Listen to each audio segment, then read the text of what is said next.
ഇപ്പോൾ തന്നെ ഈ ചരക്ക് എത്തിക്കുന്നതിൽ കേരളം രാജ്യത്തെ തന്നെ ഏറ്റവും മികച്ച തുറമുഖമായി വിഴിഞ്ഞം മാറിക്കഴിഞ്ഞിരിക്കുന്നു എന്നുള്ളതാണ്. ഇനി നമുക്ക് പരിശോധിക്കേണ്ടത് വിഴിഞ്ഞം രണ്ടാം ഘട്ടത്തിലേക്ക് പോകുമ്പോൾ എന്താണ് സംഭവിക്കാൻ പോകുന്നത് എന്നതാണ്.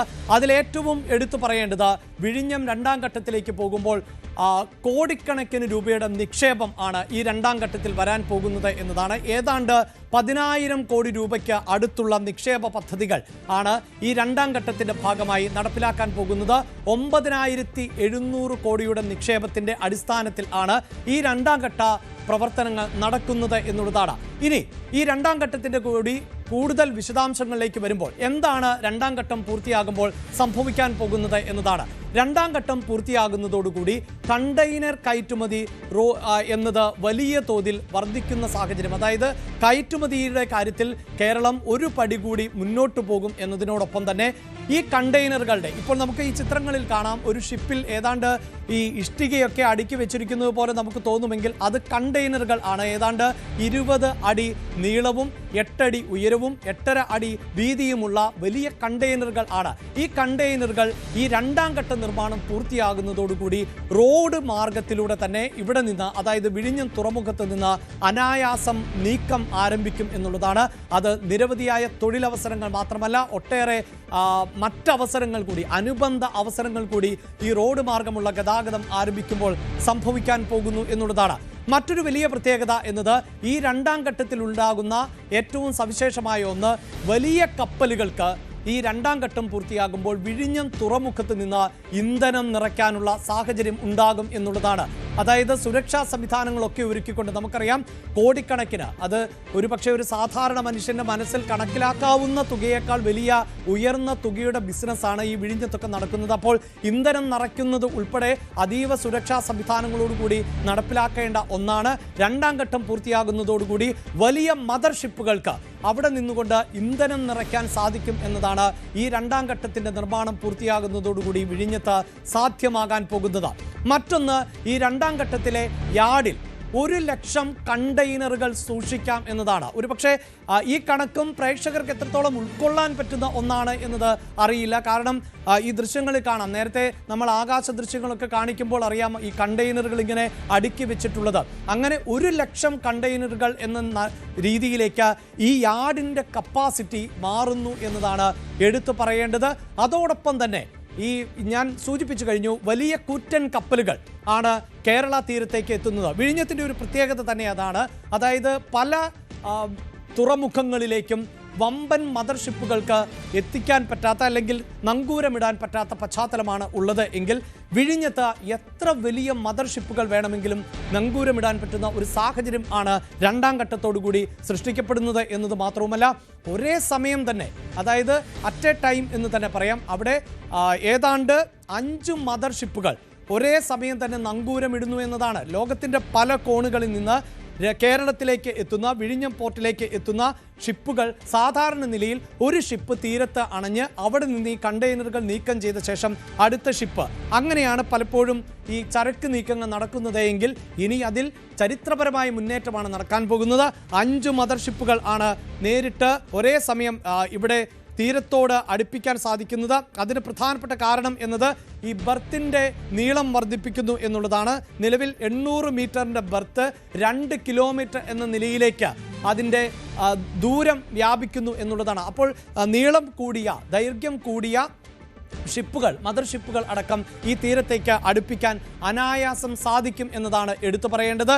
ഒപ്പം സൂചിപ്പിച്ചു കഴിഞ്ഞു, നേരത്തെ ഡാനും സൂചിപ്പിച്ചു കഴിഞ്ഞു, ഇതിൻ്റെ ചരക്ക് നീക്കത്തിൻ്റെ ഒരു കപ്പാസിറ്റി ഉണ്ട്. അതായത് ചരക്ക് കൈകാര്യ ശേഷി എന്ന് വേണമെങ്കിൽ നമുക്ക് മലയാളത്തിൽ പറയാം. നിലവിൽ അത് 10,00,000 TEU ആണ്. പ്രേക്ഷകർക്ക് സ്വാഭാവികമായും എന്താണ് ഈ TEU എന്ന സംശയമുണ്ടാകാം. അത് ഈ ചരക്ക് നീക്കത്തെ സംബന്ധിക്കുന്ന ഒരു സ്റ്റാൻഡേർഡ് യൂണിറ്റ് ആണ്.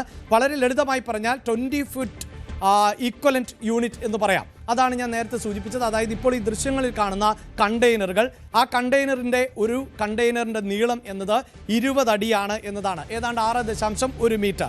ഇതേ കണ്ടെയ്നറിന് 8 അടി വീതിയാണ് ഉണ്ടാവുക, 2.44 മീറ്റർ. അതോടൊപ്പം തന്നെ 8.5 അടി ഉയരവുമുള്ള ഈ ബോക്സുകൾ ആണ് കണ്ടെയ്നറുകൾ.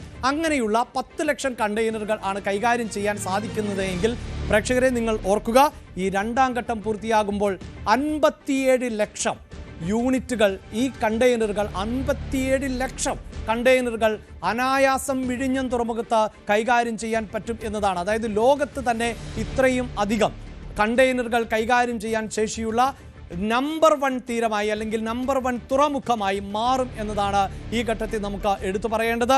അതിനെ യഥാർത്ഥത്തിൽ പ്രയോജനപ്പെടുത്തിയാൽ തീർച്ചയായും തിരുവനന്തപുരത്തിൻ്റെ മാത്രം മുഖഛായയല്ല, നമ്മുടെ സംസ്ഥാനത്ത് തന്നെ ലോജിസ്റ്റിക്സിൽ വലിയ ഒരു മാറ്റം ഉണ്ടാകാൻ പോകുന്നു എന്ന് വേണം നമുക്ക് അനുമാനിക്കാൻ. അങ്ങനെ സാമ്പത്തികമായി അടക്കം കേരളത്തിന് ഒട്ടേറെ നേട്ടമാകുന്ന ഒരു ഘട്ടത്തിലേക്ക് നമ്മൾ കടക്കുമ്പോൾ കേന്ദ്രത്തിൻ്റെയും സംസ്ഥാനത്തിൻ്റെയും അതോടൊപ്പം തന്നെ അദാനി ഗ്രൂപ്പിൻ്റെയും ഒക്കെ പങ്കാളിത്തത്തോടു കൂടി നടക്കുന്ന ഒരു പദ്ധതിയാണ്. അതുകൊണ്ട് തന്നെ ഈ രണ്ടാം ഘട്ട നിർമ്മാണ ഉദ്ഘാടനത്തിൽ ആരൊക്കെയാണ് പ്രധാനമായും പങ്കെടുക്കുക, എന്താണ് അത്തരം വിവരങ്ങൾ കൂടി ഡാൻ?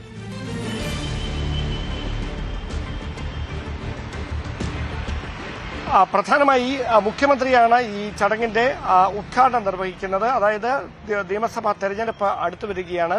നിയമസഭാ തെരഞ്ഞെടുപ്പിലെ സർക്കാരിന്റെ വികസന നേട്ടങ്ങൾ മുമ്പിൽ വെച്ചുകൊണ്ടുള്ള പ്രചാരണത്തിലെ മുഖ്യ ഒരു വിഷയമായി വിഴിഞ്ഞം രാജ്യാന്തര തുറമുഖം മാറും.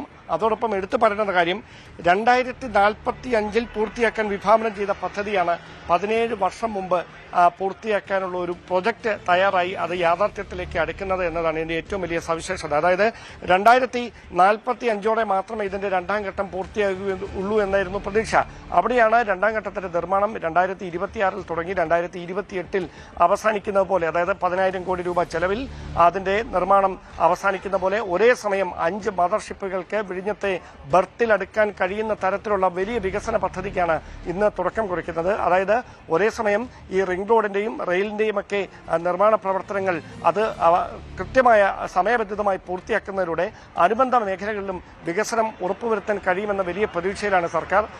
പ്രധാനമായി മുഖ്യമന്ത്രി ഉദ്ഘാടനം ചെയ്ത ചടങ്ങിൽ കേന്ദ്ര ഷിപ്പിംഗ് മന്ത്രി സർബാനന്ദ സോനോവാൾ, അതോടൊപ്പം തന്നെ മറ്റ് കക്ഷി രാഷ്ട്രീയ നേതാക്കൾ, അതായത് BJPയുടെയും അതോടൊപ്പം തന്നെ കോൺഗ്രസിന്റെയും ഒക്കെ പ്രധാനപ്പെട്ട നേതാക്കളെയൊക്കെ ഈ ചടങ്ങിന് ക്ഷണിച്ചിട്ടുണ്ട്. പക്ഷേ ഇതിൽ രാഷ്ട്രീയ പങ്കാളിത്തം എത്രത്തോളമായിരിക്കുമെന്ന് നമുക്ക് അറിയേണ്ടതുണ്ട്. കാരണം പ്രധാനമന്ത്രി നരേന്ദ്രമോദി ഇത് കമ്മീഷൻ ചെയ്യുന്ന സമയത്ത് ഉണ്ടായിരുന്ന തരത്തിൽ ഒരു പൊതു സ്വീകാര്യത അല്ലെങ്കിൽ അത്തരത്തിൽ എല്ലാ കക്ഷി രാഷ്ട്രീയങ്ങളുടെയും ഭാഗത്ത് നിന്ന് അത്തരത്തിലൊരു പിന്തുണ ഇന്ന് നടക്കുന്ന ഉദ്ഘാടന ചടങ്ങിൽ ഉണ്ടാകുമോ എന്നത് എടുത്തു പറയേണ്ടുന്ന കാര്യമാണ്. അങ്ങനെ ഉണ്ടായാൽ അത് സർക്കാരിന്റെ വലിയൊരു നേട്ടമായി കൂടി വ്യാഖ്യാനിക്കപ്പെടുകയും ചെയ്യും.